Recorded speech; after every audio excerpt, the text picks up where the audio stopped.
La deuxième partie de notre débat consacrée ce soir à l'Égypte avec cette décision qui est tombée à la mi-journée. La candidature d'Ahmed Shafik, dernier Premier ministre d'Hosni Moubarak, est maintenue pour le second tour de la présidentielle qui aura lieu ce dimanche. Par ailleurs, les élections législatives de décembre qui avaient été remportées, je vous le rappelle, par les islamistes, pourraient être rejouées. Et on l'apprend à l'instant selon la télévision égyptienne qui cite une source proche de la Cour constitutionnelle. Les législatives ont été totalement invalidées. L'armée est-elle en train de reprendre la main? L'ancien candidat islamiste dissident Abdel Foutou parle ce soir d'un coup d'État. La situation en Égypte à 2 jours du second tour de la présidentielle, on en parle ce soir avec Jean Maher. Bonsoir. Merci d'être avec nous. Vous êtes le représentant des Coptes en France. Les Coptes, on le rappelle, qui soutiennent majoritairement la candidature d'Ahmed Shafik. Et vous êtes par ailleurs le président de l'organisation franco-égyptienne des droits de l'homme. Avec nous, Hussein Al-Ghanini, bonsoir. Bonsoir. Vous êtes activiste égyptien, membre fondateur de l'association du 25 janvier à Paris. Vous soutenez évidemment les jeunes de la place Tahrir. Et avec nous, Ahmed El-Kei, bonsoir. Bonsoir. Vous êtes le directeur adjoint du pôle arabophone France 24 RFI MCD. Avant de commencer ce débat, on va tout de suite partir au Caire, place Tahrir, où l'on vous retrouve Gallagher Fenwick. Bonsoir Gallagher. Alors est-ce que les Égyptiens ont convergé ce soir vers la place Tahrir, cette place où ils réclament, il faut bien le dire, depuis plusieurs mois, le départ de l'armée? Oui, écoutez Vanessa, pour l'instant, il n'y a rien de massif ou d'extraordinaire sur cette fameuse place Tahrir. Quelques groupes disparates, certains d'entre eux tentent d'entraver le passage des voitures. J'en ai vu qui avaient reconstitué une sorte de cimetière en hommage, disent-ils, aux martyrs de la révolution qui a fait tomber l'ancien président Hosni Moubarak il y a 15 mois. Mais cette reconstitution, ça n'est pas quelque chose de nouveau non plus. Pour le reste, l'ambiance est très fébrile et on sent que les gens sont dans l'expérience. D'abord parce que les frères musulmans sont en train de tenir conseil. On attend leur réaction, notamment à la dissolution du Parlement décidée ce jeudi après-midi, avec également la validation de la candidature de l'ancien Premier ministre Ahmed Shafik. Cette dissolution est vécue par certains Égyptiens comme un véritable coup d'État militaire. Un Égyptien tout à l'heure me disait que son pays est passé d'un État policier à un État militaire, référence faite au droit octroyé hier mercredi à la police militaire qui peut désormais arrêter qui elle le souhaite en pleine rue. Donc encore une fois, on est véritablement dans l'attente. Plusieurs organisations sont en train de prendre une décision sur la marche à suivre, boycott, participation aux nouvelles révolutions de la vie de plusieurs personnes. C'est d'ailleurs probablement demain, vendredi, qu'il sera un peu plus facile d'avoir une idée plus précise de ce qu'il pourrait survenir dans les prochains jours, avec une situation qui reste, il faut bien le dire, très très imprévisible et volatile.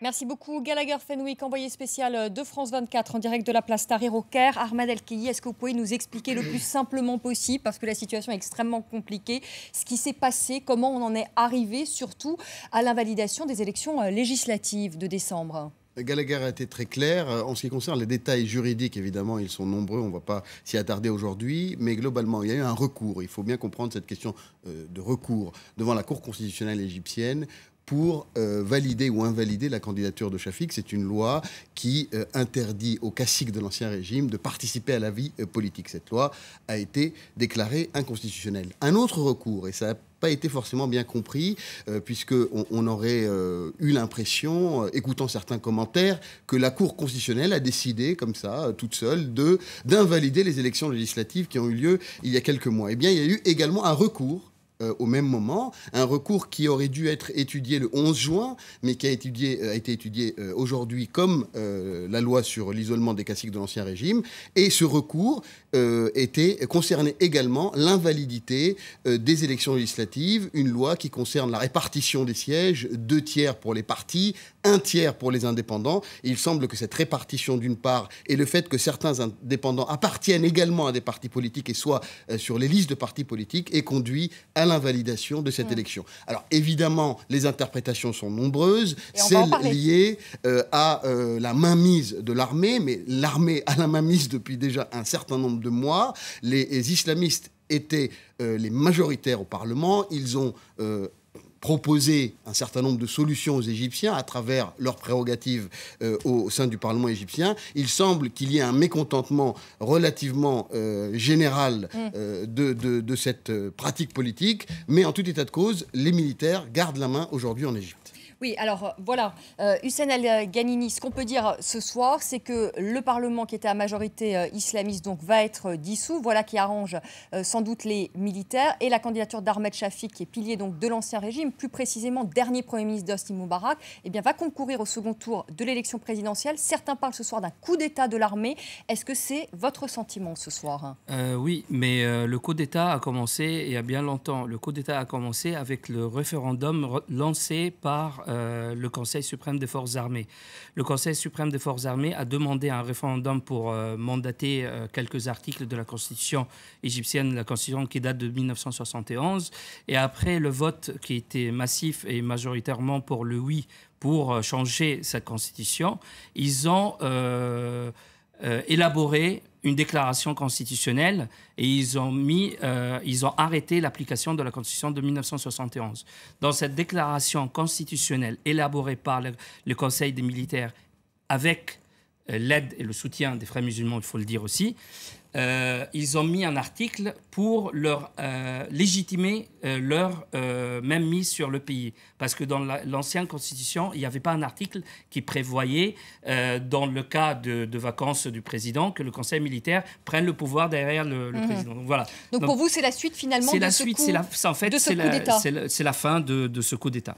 C'est la fin de ce coup d'État. Voilà. Jean Maher, est-ce que vous êtes d'accord avec ça? Est-ce qu'il y a ce soir coup d'État de l'armée, en tout cas la fin de ce coup d'État de l'armée qui aurait commencé depuis bien longtemps, si j'entends bien? Oui, enfin, qui a eu un coup d'État qui a commencé il y a longtemps, peut-être je peux partager l'avis. De toute façon, les jeunes de Tahrir ont réussi à faire sauter Moubarak. Je pense qu'il n'y aura plus de retour en arrière. Quel que soit le candidat qui va gagner, que ce soit l'un ou l'autre, il n'y a plus de retour en arrière. La difficulté, c'est que les jeunes de Tahrir n'avaient pas de leader. Ils n'étaient pas organisés et donc ça aboutit à ce que vient de décrire Hussein, c'est-à-dire un plan. Ce n'est pas le plan des militaires, c'était le plan des frères musulmans. Ça, il faut bien le dire. Il a été élaboré par les frères musulmans. Et si on se trouve aujourd'hui dans cet état-là, c'est à cause de ce plan-là. Donc aujourd'hui, maintenant, on est sur un fait accompli. Qu'est-ce qu'on fait aujourd'hui?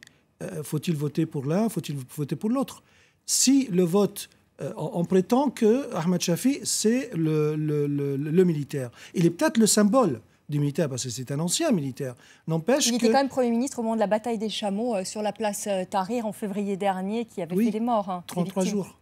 Il a été 33 jours. Il se trouvait que il y a eu cette bataille. Donc pour vous, ce que vous nous dites finalement ce soir, c'est que Ahmed Shafik n'est pas représentant finalement de l'ancien régime et qu'il ne faut pas craindre finalement cette personnalité parce que plus rien ne sera jamais comme avant. Vous êtes d'accord avec ça, Hussein El-Ghanini? Pas du tout, pas du tout. C'est là-dessus où on n'est pas tout à fait d'accord. Là, quand on parle effectivement que les frères musulmans ont aidé l'armée, encore une fois, les frères musulmans n'ont pas exécuté le plan seuls. Ils ont exécuté ce plan-là avec la collaboration où ils ont collaboré avec les militaires. Voilà. Il ne faut pas le nier.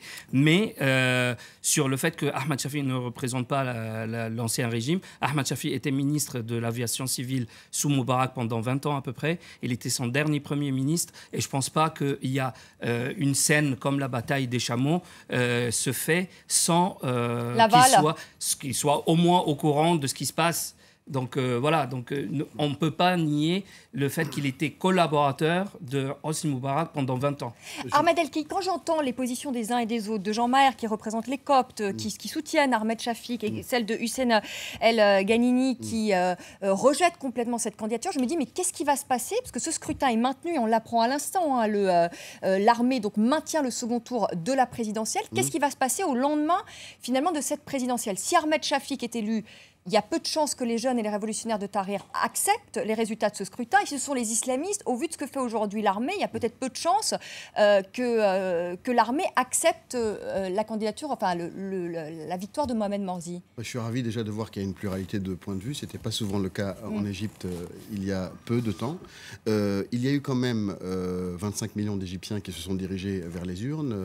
Ahmed Shafik a eu plus de 5 millions de voix, Morsi plus de 5 millions de voix, Hamdine Sabahi près de 5 millions millions de voix. Donc les Égyptiens se sont quand même exprimés, même si le taux de participation était relativement faible. Est-ce qu'on va continuer à parler des militaires, des plans, ou est-ce qu'on va s'intéresser au peuple égyptien?